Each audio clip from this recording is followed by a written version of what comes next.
This show is part of the Deluxe Edition Network. To find the other great shows on the network, head over to the deluxeeditionnetwork.com. They literally never leave their home. Hello and welcome to another episode of Deluxe Edition. I am your host, Casey Shearer. Joining me, as always, Ray, the podcaster. What is going on, Casey? Not too much, Ray. We just had another incredible interview with J.D. Slackert, the author of Darling, You're Not Alone, and his first book, Moonflower. And going to be honest with you, when we started this interview, before we started this interview, Ray and I were a little nervous because JD is much younger than both of us, and there wasn't a ton of research to do on JD, but the show went great. JD is a public speaker, so it was an easy thing for him, and he made it easier for us, I think. Yeah, this was a very serious interview for us. Yeah. Which isn't our wheelhouse, to be honest. But JD made everything go really smooth. You know, I'm gonna throw this on him. Is why it was so good. Yeah. This kid, man. We talk about it in the interview. He just stays constantly positive. Yeah. Like I said, we talk about it in the chat. But like, he's lost his home to a fire.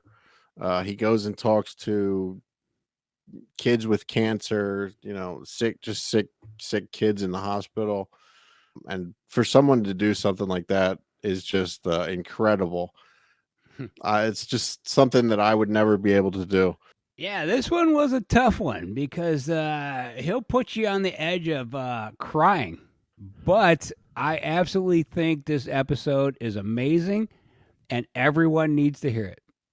Yeah, absolutely amazing interview. Check out JD Slackert. I'll put all of his information in the description. His books, Moonflower and Darling, You're Not Alone. Darling, You're Not Alone is coming out November 3rd, so be sure to pre-order that. It's coming out very soon. You mentioned Ray, though. He will put you on the verge of tears. Like I was on the verge of tears. I actually threw me off. Like we were talking about something, and I was like almost ready to cry, and it completely threw me off. And I had to take the conversation a different way before bringing it back around to what we were talking about. But yeah, just check JD out. Incredible guy. Can we just hit the plugs before you start crying again? Yeah. Sorry. Let's just do the plugs. If you want to see any of our previous interviews that aren't so serious, check out deluxeedition.show. We are also on Twitter and Instagram at Deluxe Edition Pod. If you'd like to support the show, you can go to patreon.com/Deluxe Edition Pod. There's different tiers over there. You can make a one-time donation to help us out, or a monthly thing. And then with the monthly things, you get perks. Or you could just buy a t-shirt over at whatamaneuver.net/collection/Deluxe Edition. And be sure to check out all the other shows over at deluxeeditionnetwork.com. And the podcast of the month this month is The Return of the Living Flett with Kyle Curtis Flett from up in Canada. You know, not all Canadians are bad, Ray. Kyle's a good dude, so check out his podcast. So you tell me. Check him out over at he's a YouTube exclusive show, The Return of the Living Flett. And Ray, your plugs, please. You can hear my podcast, the 10 Cent Beer Night podcast, exclusively on Spotify, despite the fact that Casey hates that. And you can also get my merch on TeePublic. All right, man. So let's get into this chat with J.D. Slackert. Let's do it. Fellas, what's going on? There he is. How you guys doing, man? I'm a big fan of the show. I just finished watching the episode with Patrika Darbo. She was amazing. Yeah, I mean, I love her her spirit, man. She's got like Mhm. quite a personality, and it was cool because I actually haven't met her personally, but she did a review of my book for me, which was super cool. So it was like kind of getting to know her for the first time, and her words sort of made more sense after watching your guys' show. But anyway, man, yeah, you guys do a kick-ass job. I really like it. Thanks, Yeah, man. thank Yeah, you, sir. that's awesome. Very cool. Yeah, Patrika was awesome, and Yeah. it was a first for us with her on the show. She was our first Emmy winner. Yeah, I heard that. I heard that. Yeah. That's awesome. I wanted to say happy birthday, your belated birthday. Just turned 28 the other day. Oh, Yeah, he's just a baby. That's I was gonna say another first for us. You might be our youngest guest that we've had on the show. I love it, man. I think love it. so. I'll bring some Yeah. of that millennial energy for you guys. All Oh, right, yeah. thank God we could use some. What were you doing at 28, Ray? This guy's written 2 books Um, already. He goes to hospitals and talks to sick children. He's played college basketball. What were you doing at 28? 28. I was still playing with my bands. The punk band? Yeah. Well, I had a rockabilly band at that point, I think, which I called Garageabilly because I had combined all kinds of things together. Love that. But I also had a dancing robot on stage with us. So, you Yeah, I know, love you gotta. your flow, Ray. I'm jealous, man. I actually just cut my hair and I'm missing it, dude. This is 3 years worth of growth now. So, Yeah. I had great. really long hair in high school, and when the pandemic hit and I couldn't go get my hair cut, I was like, all right, I'll wait. And then as it started to grow, I was like, you know, it'd be cool. Let's just see how long it'll get. Again, let's see if I can get it as long as it was in high school. And I'm not quite there yet, but I'm getting close now. So I love it, dude. I love it. So where are you guys located? I'm in Florida. Yeah, I'm in Tallahassee, Cleveland. Florida. Cool. And you're in Cleveland, right? Dang, that's awesome. yeah. Yep. Ray actually has the exact date of the pandemic locked down because of his hair, the length of his I hair. do. Ah, I actually know the day that I was at work and they were like, we're going to shut down for 2 weeks. And that turned into months. But we had a meeting. It was actually St. Patrick's Day 2019. And they called us in and they were like, hey, look, the parade's not happening. So there's no reason for anybody to call off work today. You know, don't fake a sickness. yeah. But we're going to close down for 2 weeks and everything will go back to normal, lickety split. And I was like, man, I don't want to be off for 2 weeks. And I was off for like 2 months or something. It's crazy. Yeah. And then when I got back to work, it was like a ghost town. Right. Like they brought back the skeleton crew. And I'm still mad because like now they're making me wear a mask at work. Currently or No, 2019. Oh yeah, okay. So like, and then they were like, I wanted to get my hair cut. And I was like, this is how this all revolves around that. And I'm like, yeah, I'm going to make a appointment to get my hair cut. And they're like, well, you got to wear a mask. And I'm like, yeah, I'm not doing that. I'll come in a couple of weeks. This is all going to blow over. 3 years later. I mean, funny enough, man, like I did the same thing. I had like a buzz cut before the pandemic, and then I just grew it out because, I mean, you know, like when you get long hair out of nowhere, there's like that sort of stage, you know what I'm talking about, where like it looks horrible. Like, Oh, yeah. you have to just kind of tough it out through like that 3-4 months of looking like a nightmare. But Yeah. then you kind of turn the corner and it's like, okay, this is actually decent. Yeah. There's a point where people go up to you, like your friends, and they're like, what the hell's going on with your hair, bro? And you're just like, I'm growing it out. And they're like, yeah, it looks like shit. For sure. And you're like, give me 3 years. 3 years, you'll change your mind. You'll eat those words. But yeah, So, there's that middle section's I'll just say- horrible. I'm glad you stuck it out because the flow is immaculate. Oh, thank you, sir. Yeah, looking good. I know all about that. The mid period because I once also had long hair, very long hair, Yeah. like Ray's. So I know all about it. But getting back to you, JD, you mentioned Patrika Darbo, how positive her energy is. I feel the same about you, man. Anything that I've watched with you, you have such a positive way about you. And going back to my, little comedy bit at the beginning here, but honestly, you go and you see sick children in hospitals and speak in front of large crowds and all that kind of stuff. How do you stay so positive all the time? Oh man, well, I appreciate you saying that, and I appreciate you having me on the show, man. First of all, once again, but I'm able to kind of keep that positivity and keep that sort of energy, I guess, just by realizing how I don't know, just how fortunate I am, and how many people in my life have given me sort of like the opportunity to do what I love. I mean, I think as an athlete, which is kind of where my story began. I was always sort of slept on and like, last pick on the team and just was like, I sort of was like a really late bloomer. I was kind of the allergy kid with red hair that like didn't get much attention paid to him. But I, just was able to like fall in love with the game and love the process of like being on a team, being around friends. And I kind of had this super humble beginning with like my playing career. And I think that everything I got beyond just like being, on my high school team was just the icing on the cake, which ended up introducing me to this little kid named Luke Bodden, who was my biggest fan. And I would say, to answer your question, like really clearly, that was the person that sort of taught me everything I try and take forward with me in life. And talking about my books and that sort of thing is this little kid had sickle cell disease. And the last thing that he wanted to do before he went into the hospital for a full year of isolation for a bone marrow transplant was meet me and play basketball with me. And, at 17 years old, you talk about how, you're kind of just like that, self-centered person. And he really just humbled me a lot. And, to sort of give me a real awakening in terms of like what's really important in life.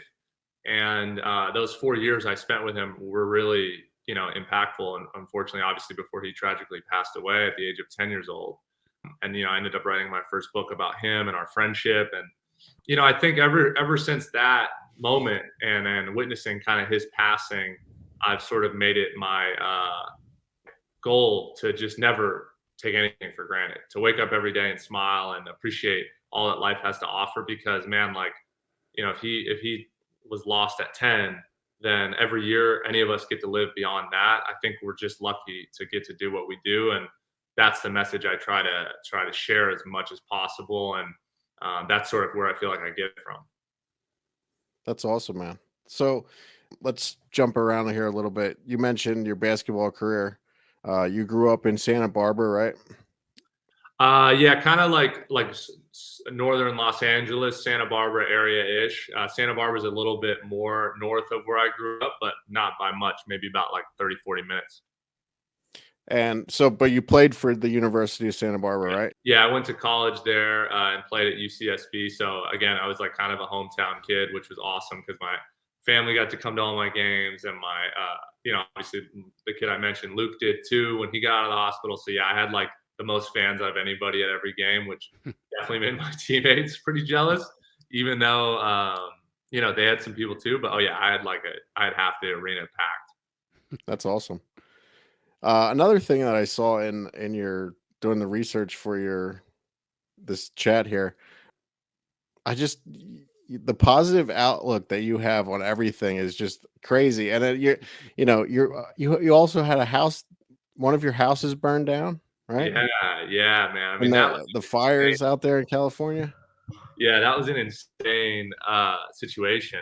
I'd written my first book and was sort of on this like crazy high of having this book out and talking about it and kind of like pulling myself out of this darkness when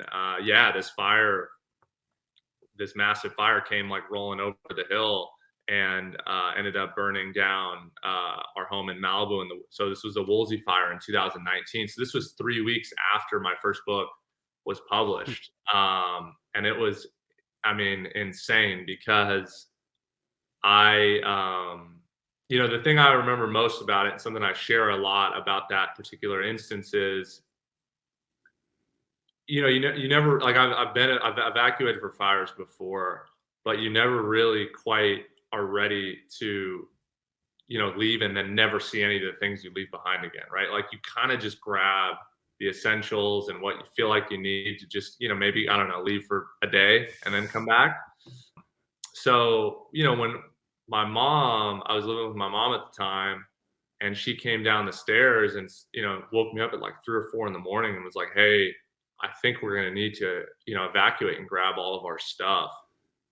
And I remember, kind of like going through my things and organizing like what I felt like I needed, packing up the car and like feeling like I was good to go. And then I go and, I can't find my mom. So I go and find her. And she, instead of grabbing like, the stuff that like her clothes and like her, jewelry or anything like of value, she's just grabbing baby pictures of me. And I'm sitting there looking at like all the stuff I grabbed, and it's, again, it's like my clothes, my shoes, all my stuff. And then I'm noticing kind of what she's grabbing. And anyway, that was something that like really stuck with me. But yeah, so we evacuated a couple hours south down to like closer in LA and got into a hospital or into a hotel, and I was exhausted. So I just like immediately fell asleep. And yeah, just about 3-4 hours later, I wake up to my mom shaking me once again. So the second time in that day. And now it's like, 12, 1 o'clock and the news is on.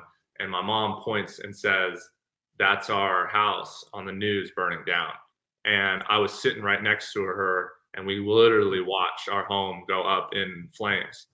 And yeah, man, it was, such a devastating thing. And obviously something that, as I think it impacted me in more ways than I can really say. But the most importantly, and kind of to reiterate what I've already said, is like you're able-bodied, you're healthy, you're with your family, everyone's okay. And yeah, you lost material things that can be replaced. And I thought a lot about Luke in that moment, and I thought about a lot about how he, the lessons I learned from him were that you just can't give up and you just have to keep going. And yeah, I just realized then that I wanted to use the book that I had written about him to then give to others. And so, I had all this like press tour put together, and I was going and doing all these speaking events, and we were like getting ready to cancel everything, when instead we decided like, what, instead of doing that, how strong would it be if that next night, even though I didn't have a house to live in, I still went to that speaking engagement and just delivered the message of my life. And that was the day we decided to donate 100% of my sales from my first book to the Woolsey Fire Disaster Relief for the American Red Cross. And then this book just became an amazing fundraiser. And then I ended up becoming a national ambassador for the American Red Cross. And I traveled to them with all the other burn sites around the state of California. And, I got to meet people from like other fires and other disasters. And, I'm still, I call them my Red Crossers. I'm still very close with all my Red Crossers I met. And yeah, it just ended up, once again, becoming like a great blessing out of something that was, a terrible circumstance. But well, yeah, thank God your mother decided to make that decision to evacuate when she did, because yeah, it could have been a lot closer to not getting out. Well, we were gonna wait, and I think we had pushed it pretty far, to be honest. Like I remember kind of staying up through the night and watching the news, and people were saying, "Oh, you should evacuate, you shouldn't," and we were like, "No way, let's just stay." And yeah, I mean, we were watching it closely for some time until eventually it got to the point where it was like not an option. But again, even then, you're still thinking like, all right, maybe it'll get close. Well, yeah, to redirect it. Yeah, it's one of those weird things like with life where you're like, yeah, all right, fine, I'll do it, but nothing bad's gonna happen, and then bad shit happens, and you're like, oh, man, I'm glad I made that decision. But you never think that that's what's going to happen when those chips are down like that. Well, and that's a really important thing to bring up, and like something to think about too. Is, I mean, that's just tragedy in general. It can't be me. I was just doing this, and then all of a sudden, boom, my life changed in an instant.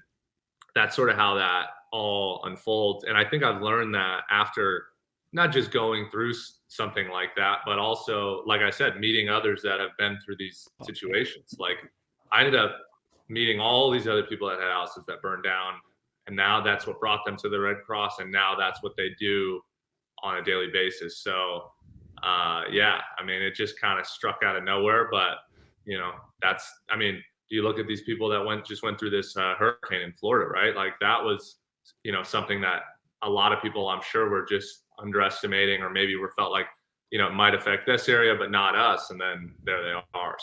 So you mentioned your first book, Moonflower, a few times.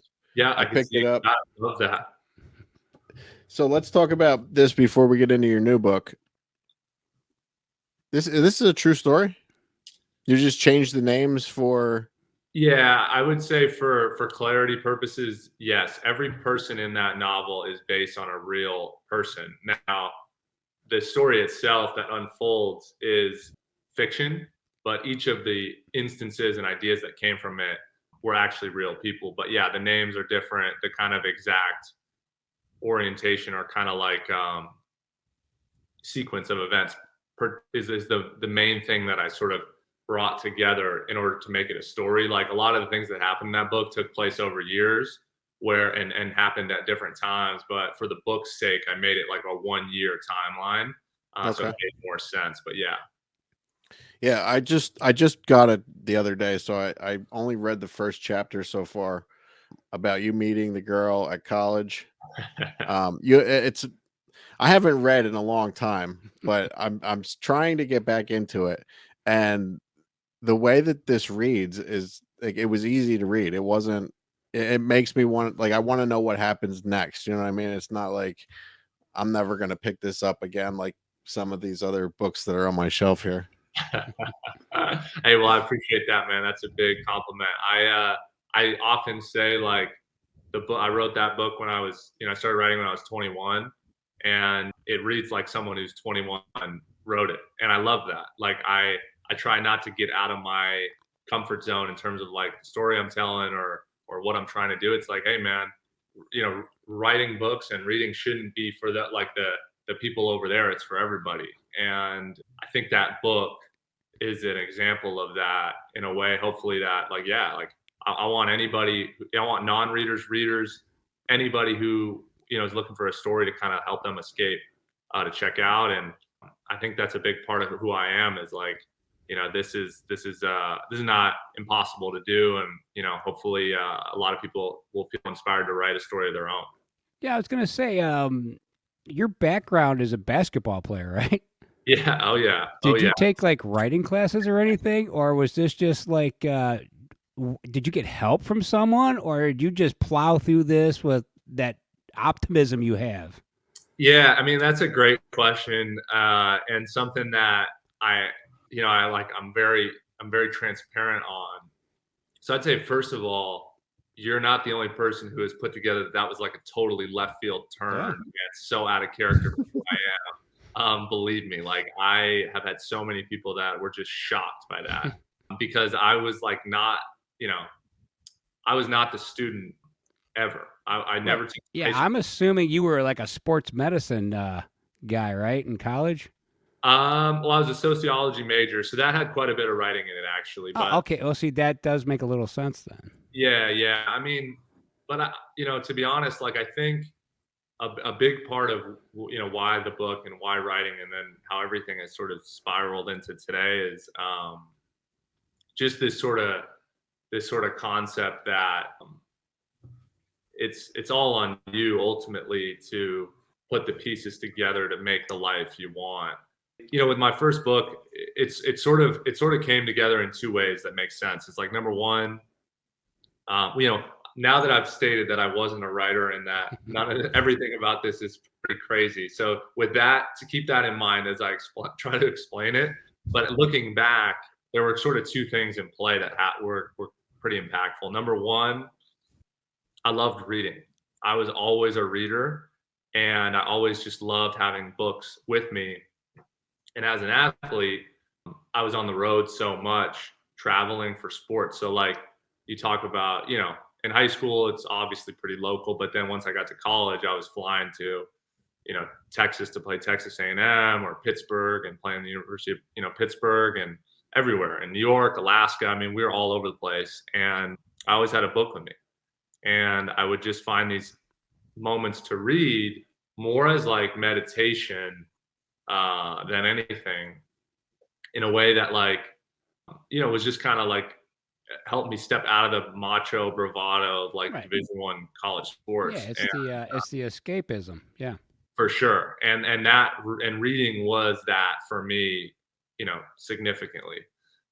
And then the other thing that kind of like started to happen was I actually just fell in love with writing letters. I used to write letters to like all my friends, and just to like say hello or thank you, or just to check in. And that again was like you said, that escapism. And I would handwrite them.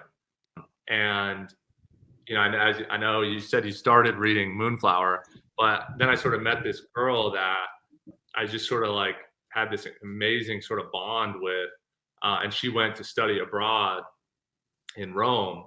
So I started writing her letters all the time. And it got to the point where I was like writing too many letters for her to keep up and like respond to me in time with. And I was reading a book at the time that was like this sort of best-selling book. And, it was like a really terrific read. And I don't mean this in a bad way, but I remember thinking like, you know what? I could write a better book than this. Like, I think I have a story that's better than this.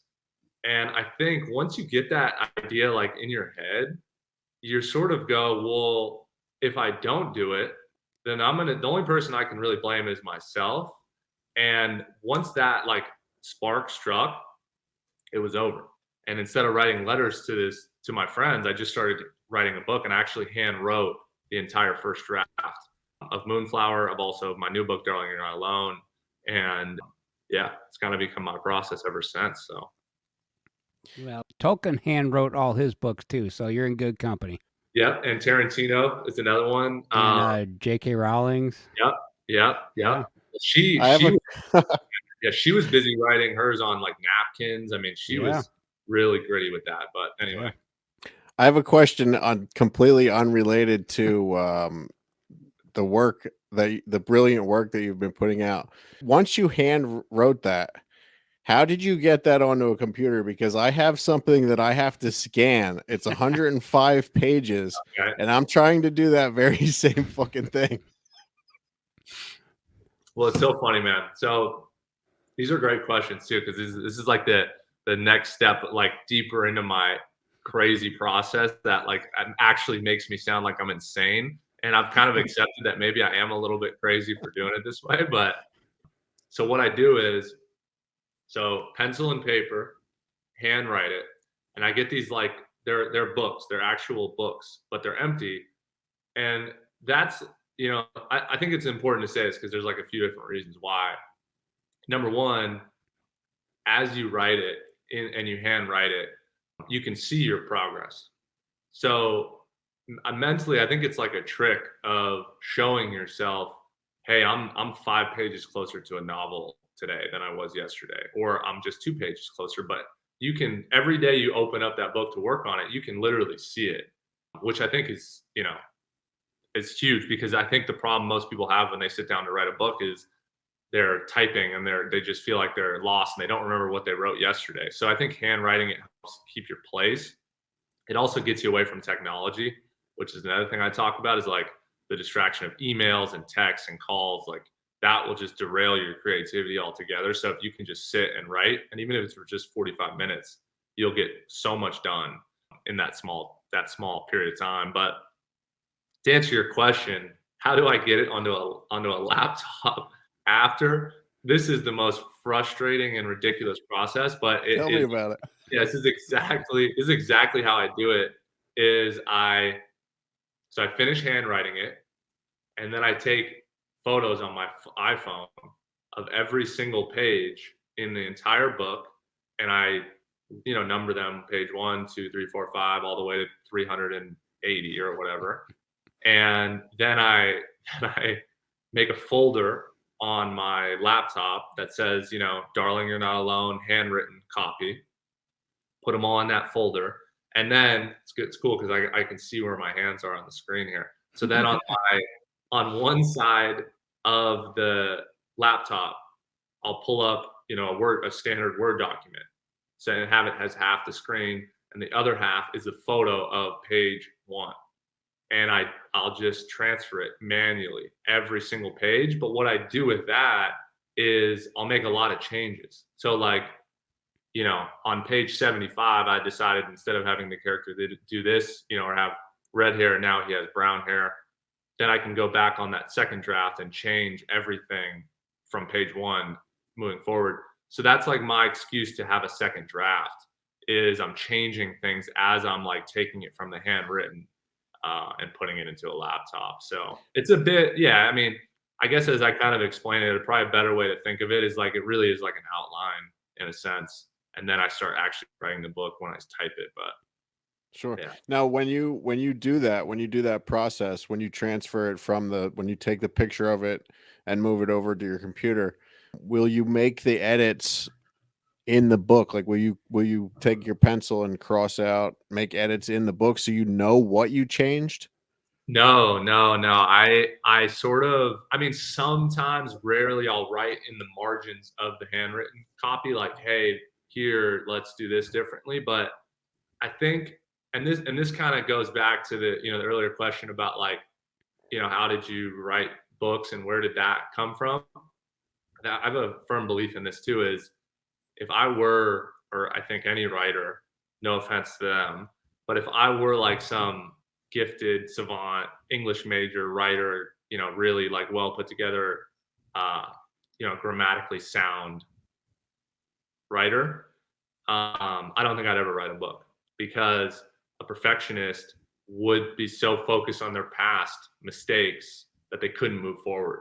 So my first drafts are like, misspelling the 15 times and putting 28 ands in my, there's no adjectives, the verbs are all the same, but I'm just so, banging my head against the wall of like, all right, let's just keep moving forward. So yeah, I leave it as like rough and dirty as possible. And I always tell them, we'll go back and clean that up at a later time.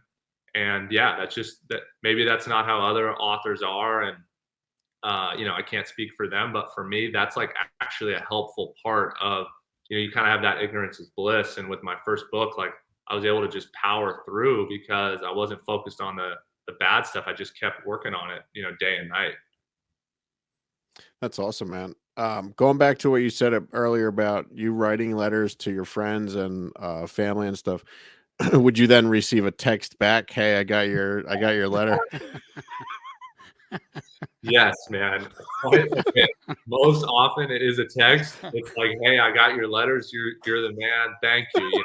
I'm like, all right, cool. But no, I mean, look, I occasionally do get the letters back, and those are awesome. And it's so, I have a wall actually in my office that I have all the letters I've ever gotten, and I hang on to them. And I do get a lot of them in return, but yeah, I do get some texts back that say, and I had actually a friend once who was like, man, you could just call me, like, if because by the time I got your letter, a lot had happened, and I had some stuff I had to tell you, so maybe, and we had a little argument on that, but No, I think it's great, man, that you're doing that, especially in this day and age, where everyone has their head in their phone. Like I have a nephew, he's 15, and it's you can't talk to him. He's constantly in his phone.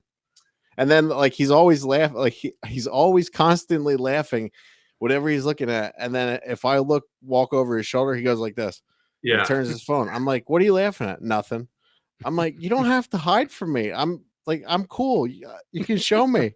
Yeah, you can show me the memes you're looking at. Yeah, I mean, I have a lot to say about that. I think it's terrible. It's really sad.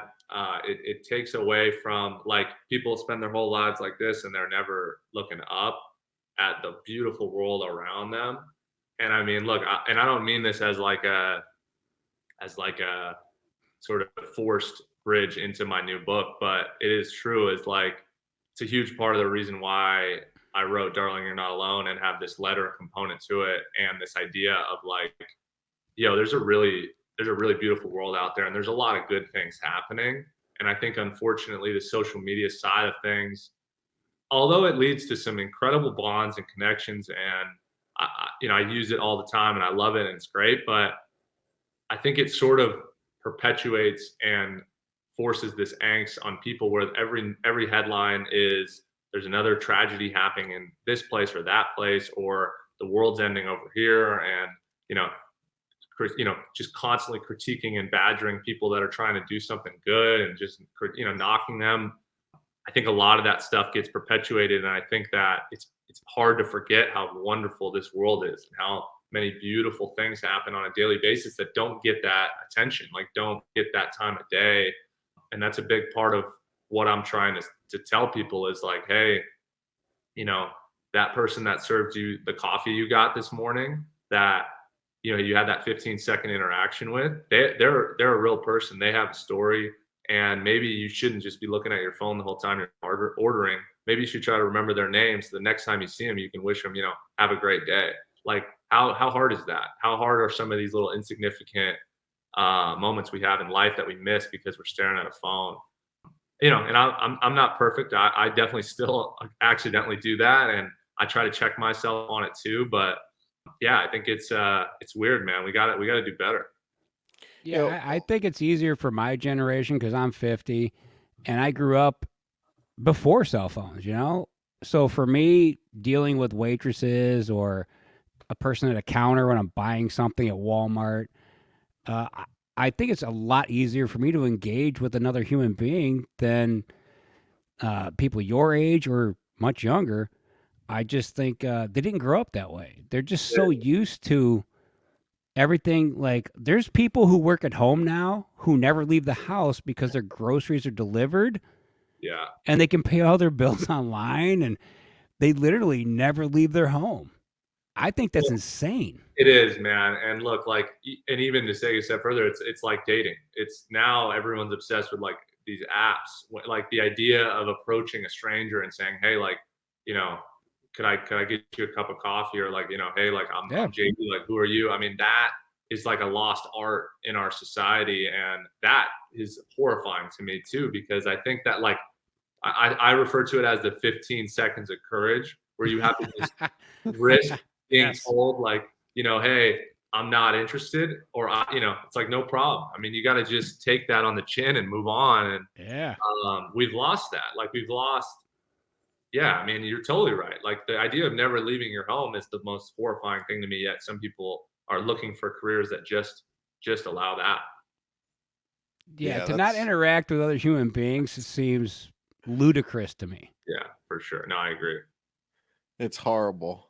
Do you like drinking beer in the garage with your friends on a Friday night and just talking about movies, music, pop culture in general? Well then, my friends, I have a great podcast for you to check out. It's called the 10 Cent Beer Night Podcast. My name is Ray. I am the host, and I set out to prove things beyond a shadow of a doubt every time I do one of these things. So let's hang out. Let's talk about the Luke Strong Foundation. Yeah, man, I would love to. The Luke Strong Foundation is named after my best friend, my guy, man, who tragically passed away from sickle cell disease at the age of 10. He was an incredible kid. I mean, I really can't speak more highly of him and who he was to me. And, he's a big part of everything I'm doing even still. And, like I said, my first book, Moonflower, was based off my friendship with Luke. But his parents, Stacy and Matt, who I'm incredibly close with still, I talk to them almost every day, founded the Luke Strong Foundation, named after Luke, which supports children that are diagnosed with sickle cell disease. And it's a nonprofit. And I'm also the director of relationship development for this nonprofit. So I get to represent them at like charity events and community fundraising things. And I also go back to my old high school where Luke and I met, and even the elementary school that Luke attended, and all these schools all over the place. I'm actually getting ready to go to San Francisco next week to give some more speeches. It's a big part of my life is talking about this illness, because one of the most important things, and this is something that Luke's mom and I discuss frequently, is for those of you that don't know, and sickle cell disease is a genetic illness that you're born with, and it affects the shape of your blood. So it makes your blood, the hemoglobin sickle shaped, meaning that like it doesn't flow properly. So it gives you all these kind of terrible complications, and the only known cure is a bone marrow transplant.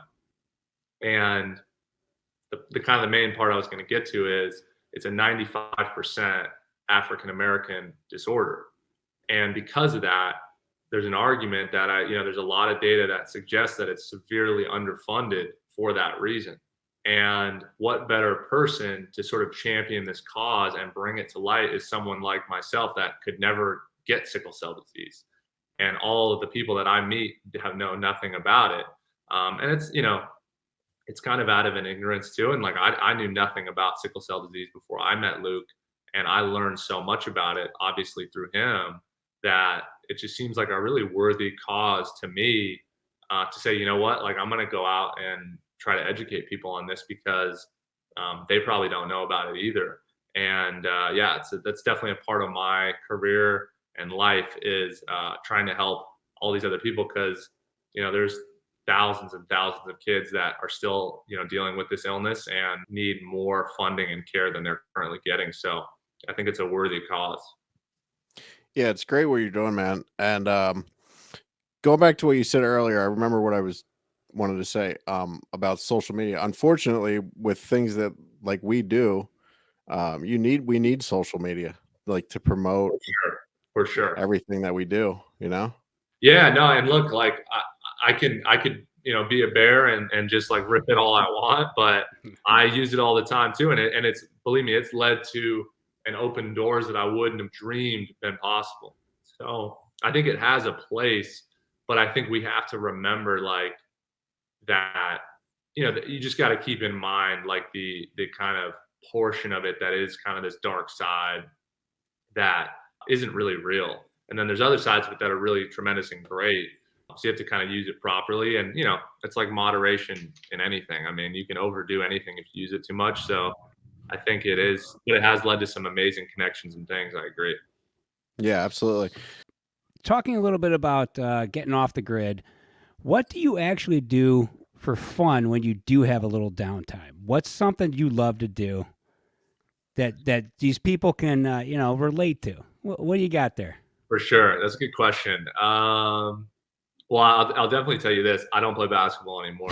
That has so like left me, and I'm done with it. And I don't. I mean, I love my career and my time as a player, but what do I do for fun? I mean, I love to travel. I love to travel. I'm an avid traveler, like seeing the world. That's kind of when I unplug the most and just sort of like get out of my crazy tunnel vision, like, lifestyle I live. So does that mean we're going to get into photography then? I could see that. I mean, I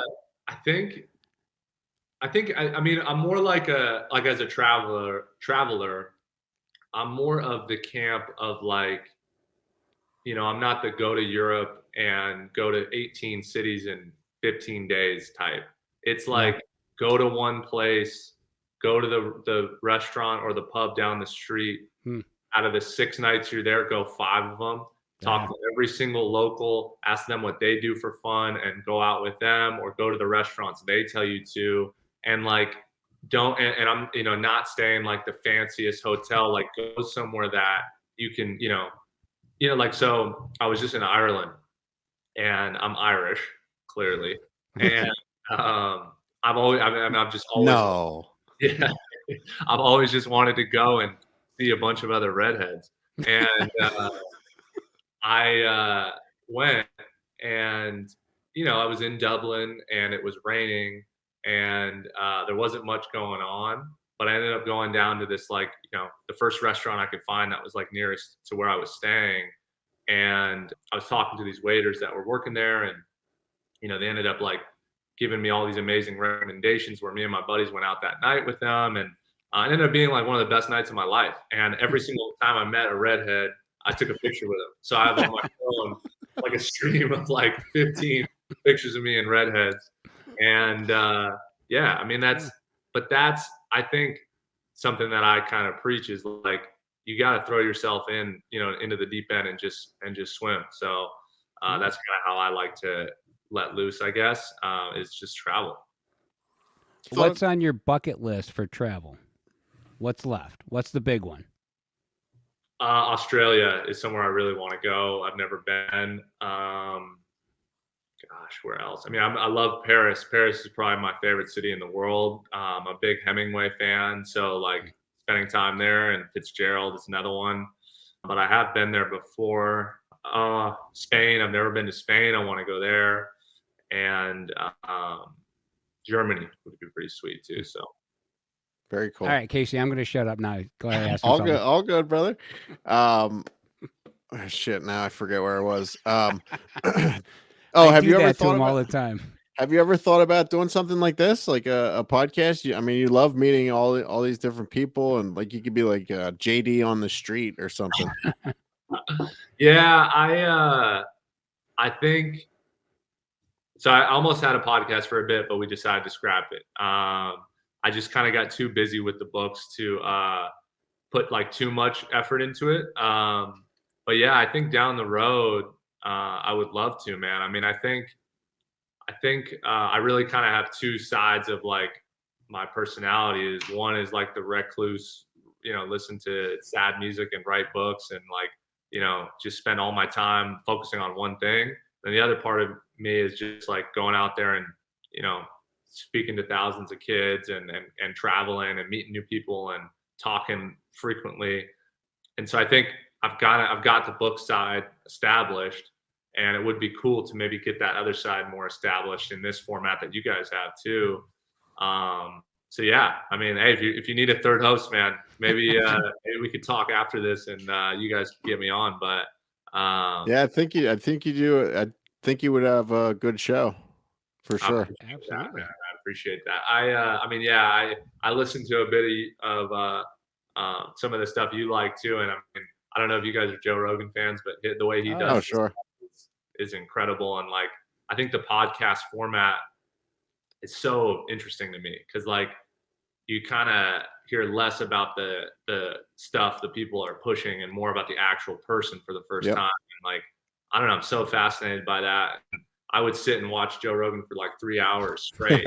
Well, most of his shows are that long. So yeah. That's what Ray and I like. That's sort of why Ray and I got together. We had former co-hosts prior to joining forces, and they were more focused on that exact thing. Like they would talk about Moonflower and Darling, You're Not Alone, and that would be it, and the show would be over. Yeah, that would be the interview. Which is, I mean, and like, which is cool. But I know personally, like what I, as a listener, I think it's really interesting to hear more about the people themselves. Yeah. Absolutely. Yeah. I think it's cool. I think it's cool how you guys run it, and I'm happy to entertain that side of it too, man. So this has been really fun. I'm really enjoying it. Thanks, man. We appreciate it.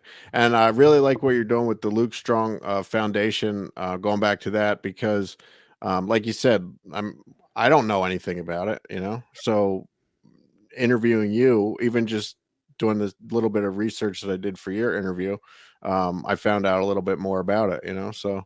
Well, and also it helps. It doesn't help a gigantic amount, but it also, our listeners now have also found out information that they probably didn't know. Yeah, 100%. Yeah, I mean, every little bit helps. 100%. I mean, it's really, I'm working on some stuff regarding the Luke Strong Foundation currently, and I was actually working on it this morning. And before we obviously are talking now, and it was sort of reminding me just about some of those early days once again that were so long ago, about 10 years ago we're talking. And man, like one of the things I wrote about was how when I first went to see Luke in the hospital, how I'd never been to a children's hospital before, and I was going down to Children's Hospital Los Angeles, and I got up to the 4th floor, which was like the isolation ward of the hospital. So everyone there is in like an extended stay, like they can't leave their room. And I just remember walking down the hall and seeing all the other little kids there looking at me like with their eyes. And I remember, so Luke was 6 at the time. I remember seeing kids, even younger than that, like 2, 3, 4, 6 months, you name it. And every room was filled. And there's something about like you go and do that and then you leave and suddenly like that email that you hadn't heard back from that potential job or your girlfriend who hadn't called you back yet. It's like, you know what? That doesn't really matter at all. I'm just so lucky to be able to walk out of here on my 2 feet. Yeah. And yeah, part of my life has been like realizing, and it's not a bad thing, but most of us haven't seen that, haven't experienced that. And, I've made it sort of my mission to say, you know what, I'm going to make sure every person in the world knows about Luke Bodden and his story and his bravery. So yeah, I say it with the idea of like, his message is still important to keep alive. That's awesome, man. Yeah, what you do is incredible, man. Like, I'll watch a video of someone like you, or a video of you going into those places, and I'll break down. And my girlfriend is like, "Are you crying right now?" It's like I don't know how you do it, man. Yeah, that was something I was going to point out. Any hospital is one of the toughest places you can walk through without having a mental breakdown. And it takes a very strong person to walk into those places and talk to, especially kids, and just not lose your shit and just hold it together. To me, that's the definition of strong. That's harder than playing basketball or football or anything. To walk through those places and keep your shit together and give those kids hope, that's amazing. That is the definition of strong.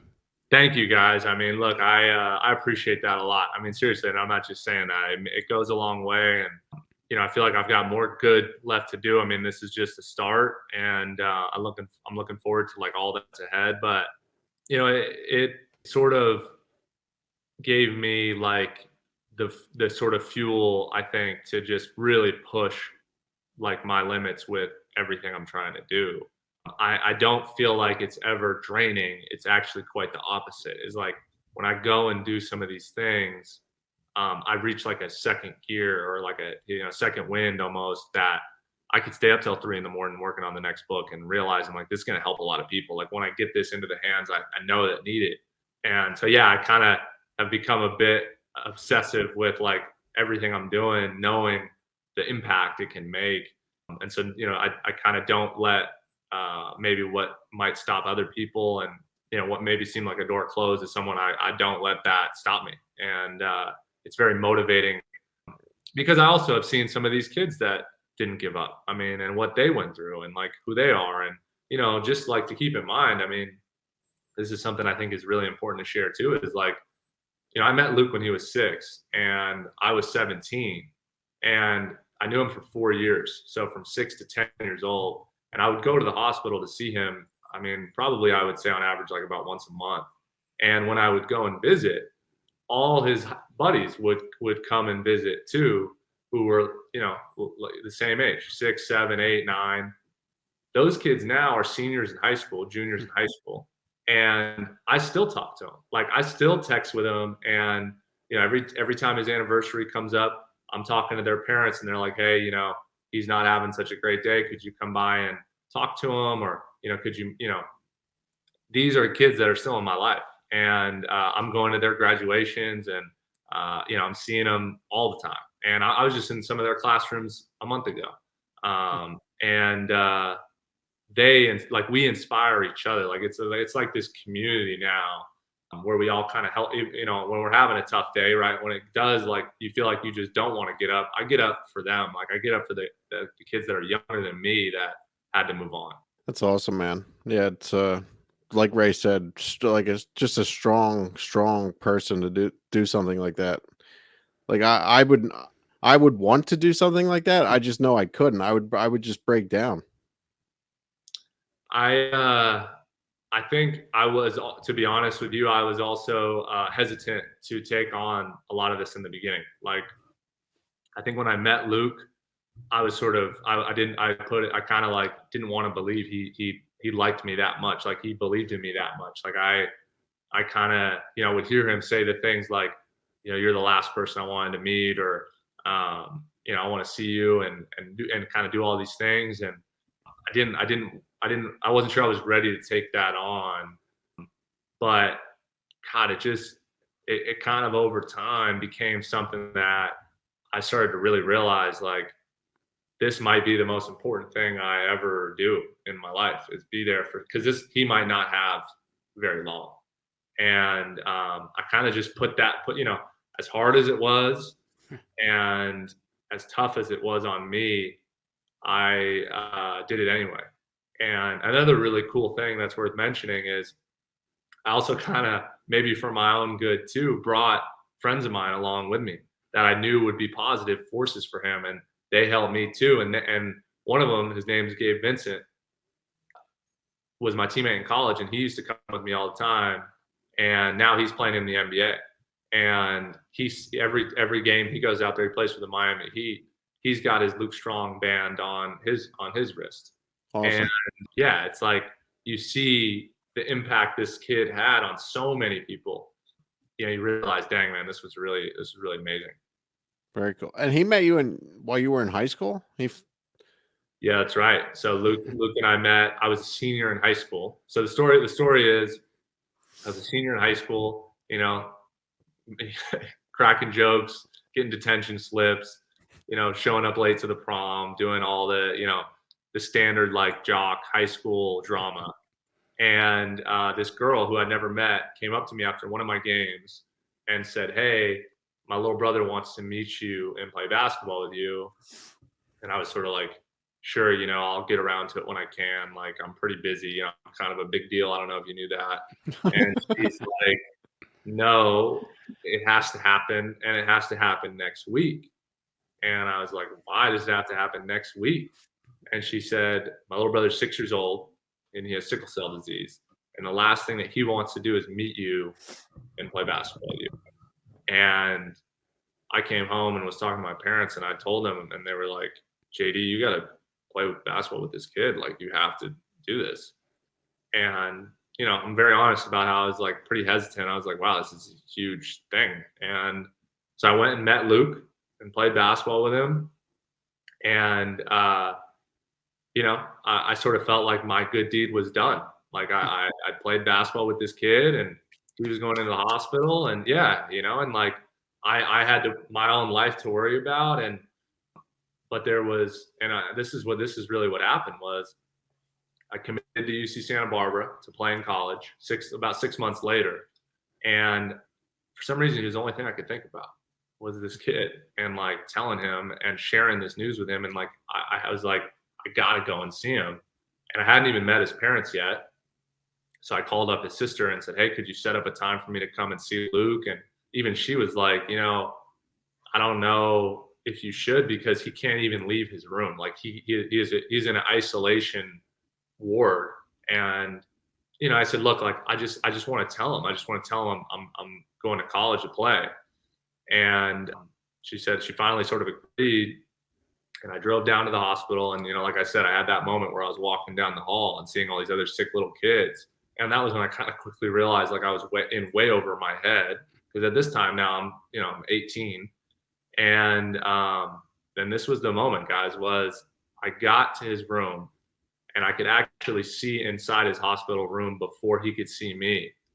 And when I looked in there, he had one photo above his hospital bed, and it was a photo of me and him the day we met and played basketball together. And that truly was the moment when I said, if I don't do anything in this life but be there for this kid, then that's okay. Because if he really thinks that of me, and this was me seeing this, with my own two eyes, without him knowing I was even standing 5 feet away from him. And that was the moment I made a vow to myself. I said, I'll be by this kid as long as he's here. That's awesome, man. How old was he when he passed? 10. So he was just a kid, but did you ever like talk to him and say like, how did I become your guy? Like how? God, man. Look, I've given you guys a lot of heavy stories, but let me tell you something about Luke Bodden, man. He had the snappiest personality I've ever met. You guys are gonna love this. He would like talk trash to me after my game. I 5 points, and he'd be like, "Dude, if you would have made those layups, you would have had 30. Like, what happened in the second half?" And I'd be like, "Man, aren't you 6 years old? Like, how do you remember that?" So yeah, we just kind of had this, like, he would rib me constantly with like all sorts of stuff, and he'd be like talking to me about some girl I was interested in. He's like, "Dude, you just gotta ask her out, man. Like, you gotta." I'm like, "Dude, why do I feel like you're older than me?" His mom would always share with me after I'd leave, because I'd always feel like, dang, man, this kid is so hard on me. Like, how, I don't know why, are you sure he really likes me? His mom would always share with me, like, the minute I left, he would just be glowing with like the stories I told him, or the UCSB gear I brought him. And he was obsessed with food. He was like, he had the palate of an adult. Like, it was unbelievable. And so when he got out of the hospital, that was what we always did together, is we'd go to like these places to eat, and his favorite food was pizza. So after every single game I played in college, we would go and have pizza together. And we'd have like a pretty big table, like, 10 of us, because I'd bring some teammates. Luke always made sure he had the seat right next to me. And he would like be whispering to me and like telling me, asking me about what's really going on. And yeah, man, I hope this doesn't even sound cliche, but like, he was like a little guardian angel. Like, he really wasn't, he was like bigger than reality. I mean, it was crazy to be around him. And man, I miss him just talking about these stories. It's he was powerful. Awesome, man. Well, keep up the great work with what you're doing with that, as far as going to see the kids in the hospitals and all that stuff. Let's talk about this new book. So the Moonflower was real, although not in order, maybe, or took longer than the book is, but everything in that book happened. Darling, You're Not Alone, the book coming out November 3rd, Yep. is completely fictional. Yeah, man. Look, a friend of mine who's also like my manager, and sort of does a lot of a ton of stuff with me, like more than I could ever say. And he's listening. Chris Veronis, you're my guy, man. I appreciate you constantly. But he actually said this best after he read it, he goes, "This is really your first experience with actual fiction," which I think at the time I hadn't realized.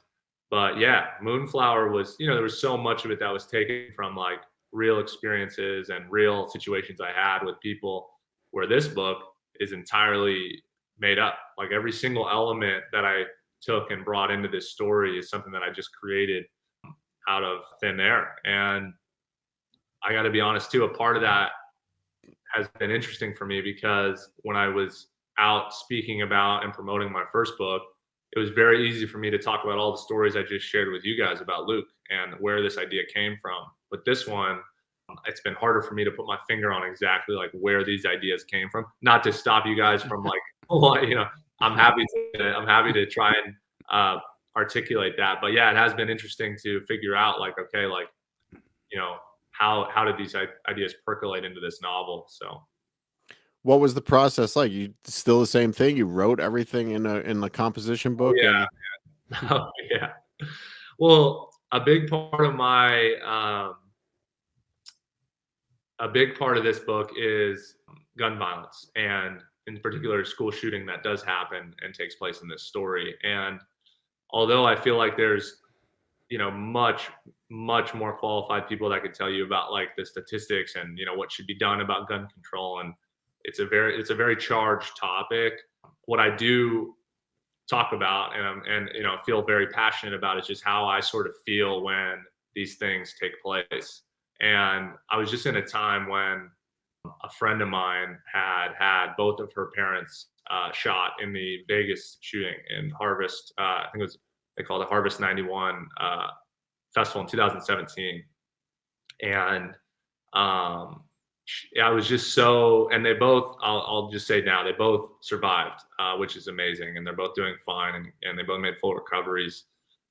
But I was just so drawn and upset by this tragedy that I kind of bookmarked in my own head that I would one day write a book about a school shooting. And I think it is unfortunately, on so many minds today of parents as a fear that, one day your kid could go to school and then they never come home again.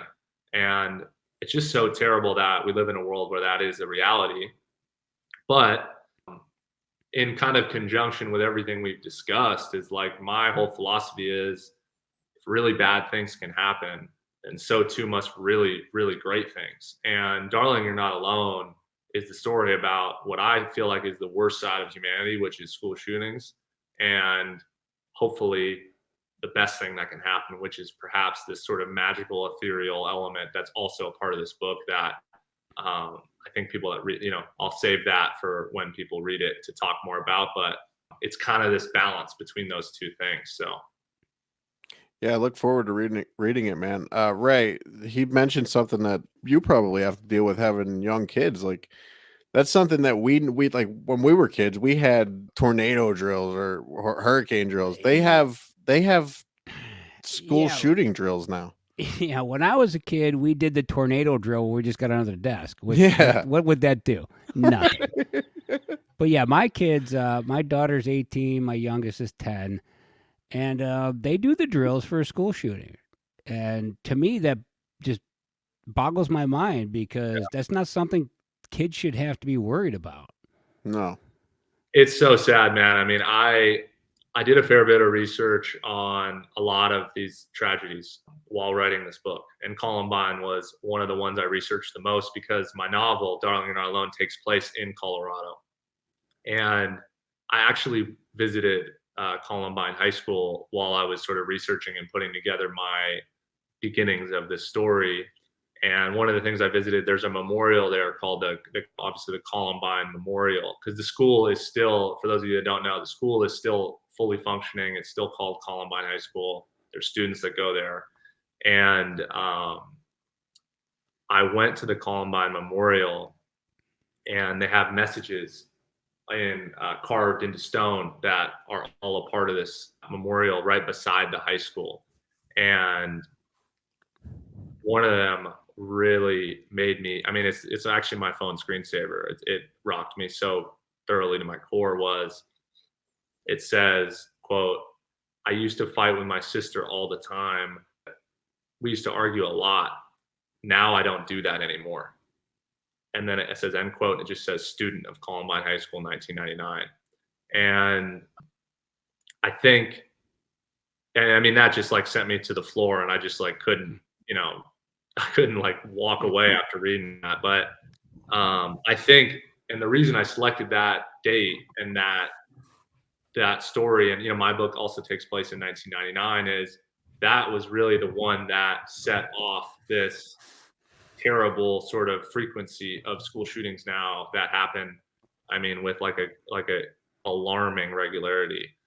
Because after Columbine, there was all these copycats that happened after that, and now they happen in states all over the country. And yeah, it's horrifying that students now have to think about that. And like you said, parents. I mean, I couldn't imagine having kids that are going to high school and being concerned, or elementary school, right? I mean, Uvalde was something that took place. So yeah, the school shootings suffer from the same thing that serial killers suffer from.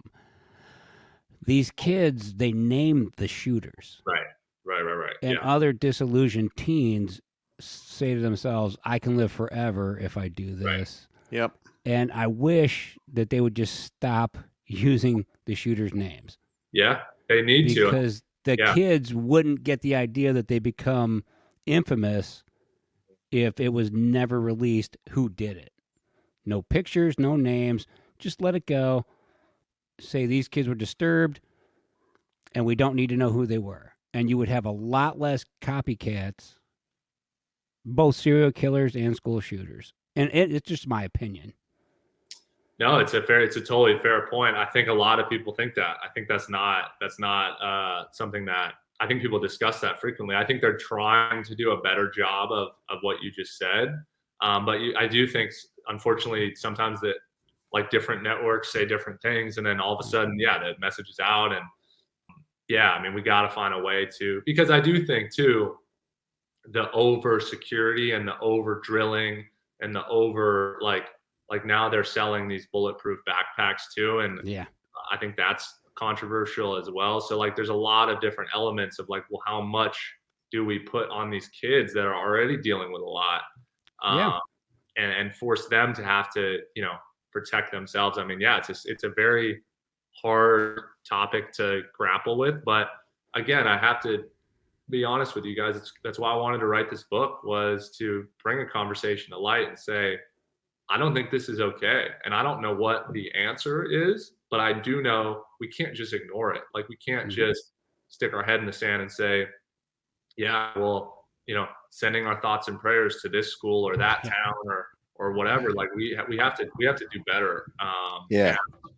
I think hopefully to anybody out there listening, like you gotta love your kids, you gotta love your neighbors, and we gotta do a better job at telling people we love them and not just sending them out the door and thinking that they're gonna come home again, because unfortunately sometimes they don't, and we have to just love and live with compassion, because it's a scary world. Yep. Yeah, unfortunately, thoughts and prayers haven't helped anyone Yeah. in any of these situations. So, like you said, we don't know what the answer is. It's just it's a terrible situation. But you saying that this is coming out, or that you wrote this in the timeline of 1999, that makes it even more interesting to me, because I graduated in 1999 from high school. And like, so the Columbine High School, the shooting, Yeah. that happened while I was in high school.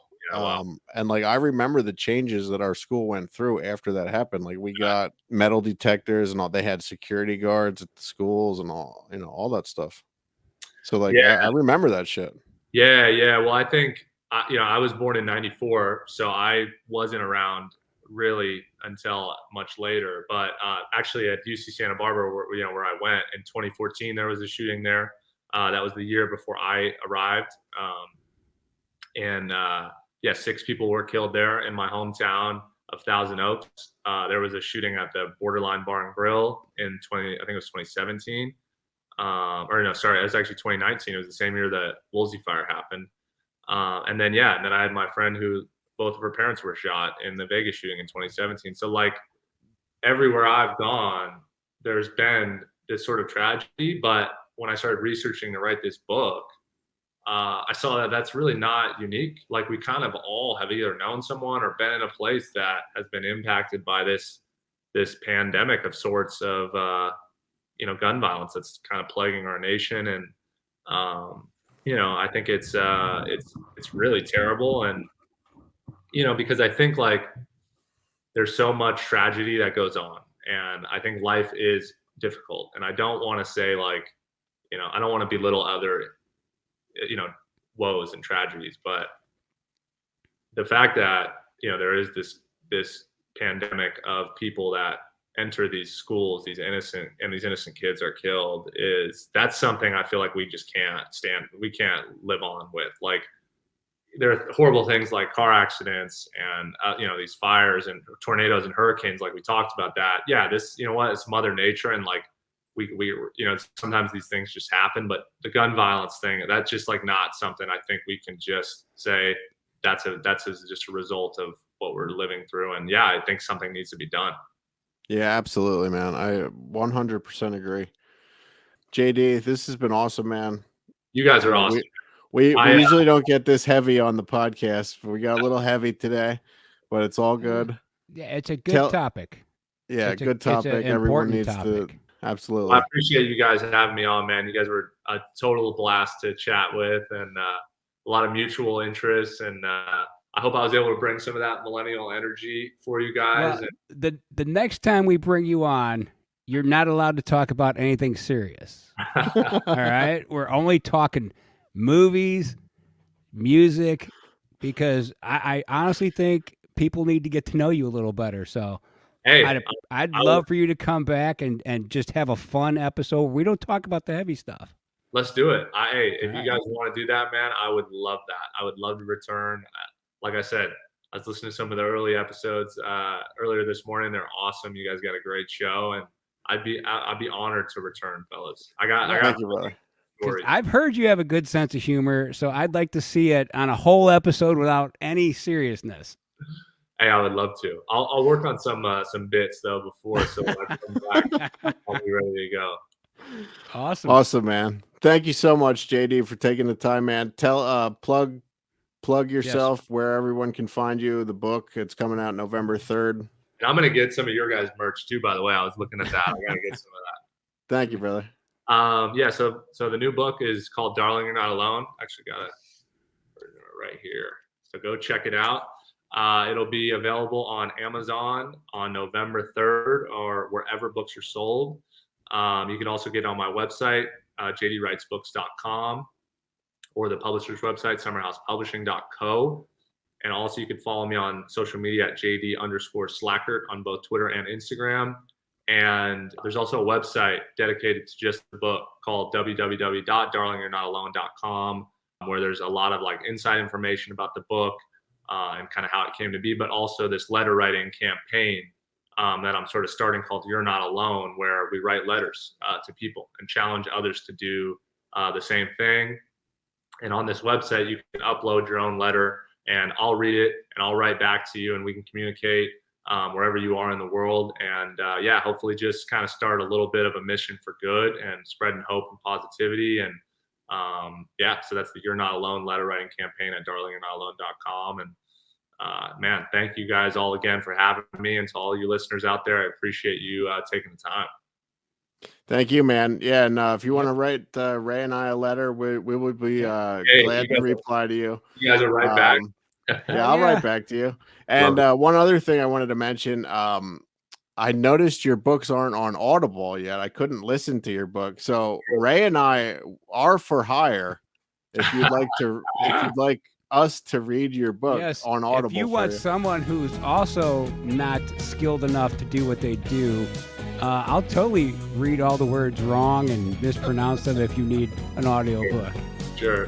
Yeah, that's good. I will keep that in mind, and I will bring that to my people, and I will return with my answer. But some of these things are out of my control. That's fine. Well, we got it. We understand. We're in the business, brother. Thank you again, JD. This has been awesome, man. We really appreciate it. Yeah, thank you guys. I appreciate it too. It was great to meet you, and I look forward to being back soon. Absolutely. Thank you, man. All right, fellas. Peace, brother. Have a good one.